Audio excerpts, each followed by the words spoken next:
안녕하세요. 미국 지식 훌륭하다 미대입니다. 오늘 미증시는 조금 빠졌습니다.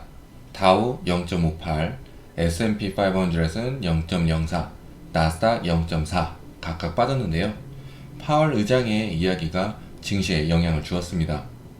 파월 의장은 노동시장은 강력하지만 물가가 너무 높다 하면서 금리 인상은 물가가 통제될 때까지 계속 될 것이다 라고 하고 공격적으로 움직여야 하는 상황이라면 그렇게 할 것이다 라고 했는데요.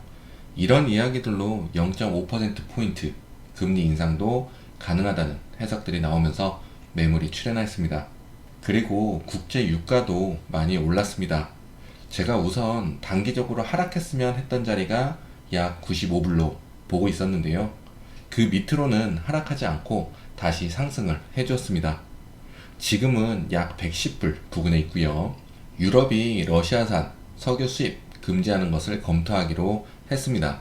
미국과 영국은 러시아 석유 수입을 금지했는데요. 유럽은 러시아 에너지의 의존도가 높아서 제재하기 힘든 부분이죠. EU 제재 결정은 의견 일치가 있어야 하고 마크롱 프랑스 대통령은 그렇게 하지 않을 것처럼 이야기를 해서 향후 지켜봐야 하는 부분이긴 하겠습니다. 그리고 지금 금속이나 곡물 가격도 상승하고 있는데요. 연준에서는 인플레이션을 잡으려고 노력하고 있어서 금리를 올리는 부분이죠. 금리를 올리는데도 에너지나 곡물, 금속 가격이 잡히지 않으면 0.25를 올리는 게 아니고 0.5를 올릴 수도 있는 부분이기 때문에 이 부분에서도 계속 주시해야 하겠습니다. 과거에도 금리를 올리기 전에는 변동성이 나오긴 했지만 인상 후에는 상승을 해주었기 때문에 유가가 크게 상승하지만 않는다면 그래도 증시는 상승해 주지 않을까 하는 부분입니다. 장단기 금리도 보면서 가야 하겠습니다. 아시다시피 장기 금리는 10년물이고 단기 금리는 2년물로 보는데요. 10년물과 7년물의 금리 차는 이미 역전되었고요. 10년물과 5년물은 곧 역전되기 직전입니다. 보통 50bp 미만으로 떨어지면 위험 신호로 판단을 하는데요. 장단기 금리 차가 17bp로 가까워지면서 투자자들에게 신경이 쓰이는 부분이 되었습니다. 이 부분이 신경이 쓰이는 이유는 장단기 금리가 역전되고 1, 2년 안에 경기 침체가 발생했기 때문입니다. 연준에서는 이번에 0.25%포인트 금리 인상을 하였고 인플레이션 때문에 할 수 없이 금리를 올리는 부분이기도 하지만 앞으로 FOMC 때마다 인상을 할 수 있어서 단기 금리는 계속해서 상승이 가능할 수 있습니다. 나라에서 돈을 풀거나 실물 경제는 그닥 좋지 않은데 지표들이 좋아서 경제가 좋아 보이는 상황들은 바로바로 증시에 반영이 될 수 있는데요. 향후 경제가 안 좋다는 것이 증시에 반영이 되는 시기는 보통 1년에서 길게는 2년 후가 될 수 있습니다. 그러니까 경제가 좋지 않은데 좋아 보였던 것 뿐이고 결국 경제가 좋지 않다고 확인이 되는 시간표가 1, 2년 정도 되는 것이기도 하고 그때에는 반대로 경제가 좋다라고 확인이 될 수도 있는 시기가 될 수도 있습니다. 그리고 앞에 말씀드린 것처럼 유가 상승이나 곡물이나 금속의 상승이 금리 인상을 만드는 부분이기 때문에 단기 금리 상승이 가능한 부분입니다. 지수로 넘어와서요. 제가 말씀드린 대로 그대로 움직여준 상황입니다. 나스닥은 51선에 다가가고 나스닥이 51선에 다가간다는 것은 S&P를 밀어줄 수 있는 부분이기 때문에 S&P는 200일선 위로도 상승이 가능하다 했던 부분입니다. 그래서 나스닥은 이 하얀 선에 맞았고요. 지금은 200일선에서 조금 내려왔지만 그래도 오늘까지는 200일선 위에서 마감을 해주었습니다. 그럼 앞으로의 증시는 보통 어떻게 움직였나? 보통 이런 상황에서는 눌림이 나올 수 있는데요. 눌림이 나오고 S&P가 51선만 지켜준다면 조금 더 추가 상승이 가능해집니다.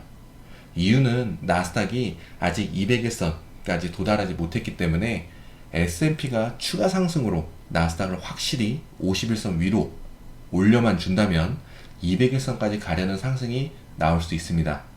하지만 200일선까지 막 끌어올린다면 이 부분은 묻지마 상승으로 해석이 가능합니다. 그러니까 모멘텀 없이 상승이 될 수 있는 부분입니다.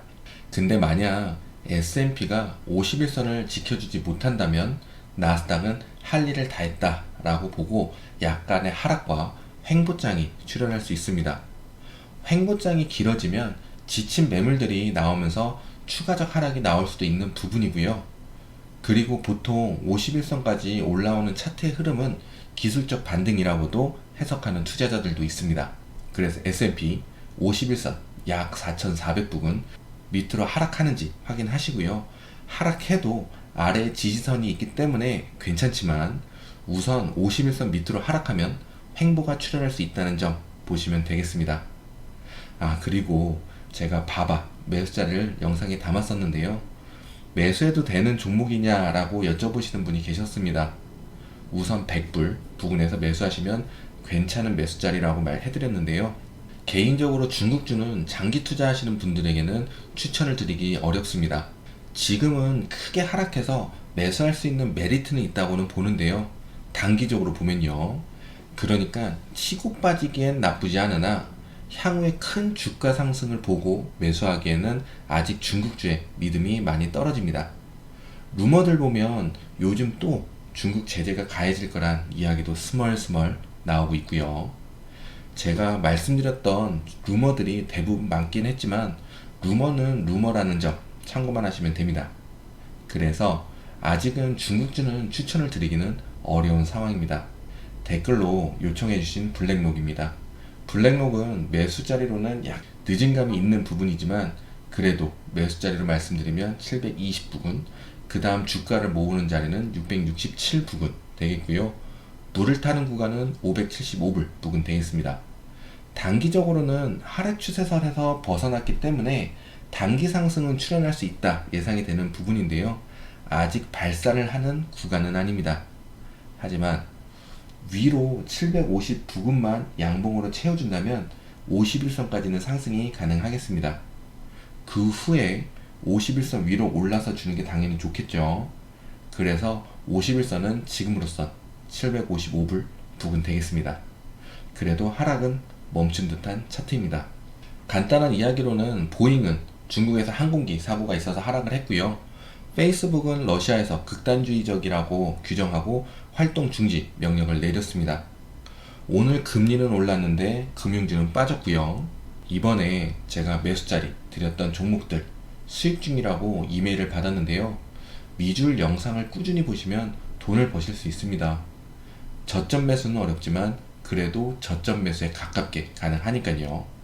테슬라는 760불 매수하신 분들은 지금 테슬라 종가 921불 16으로 21.2% 수익이고요.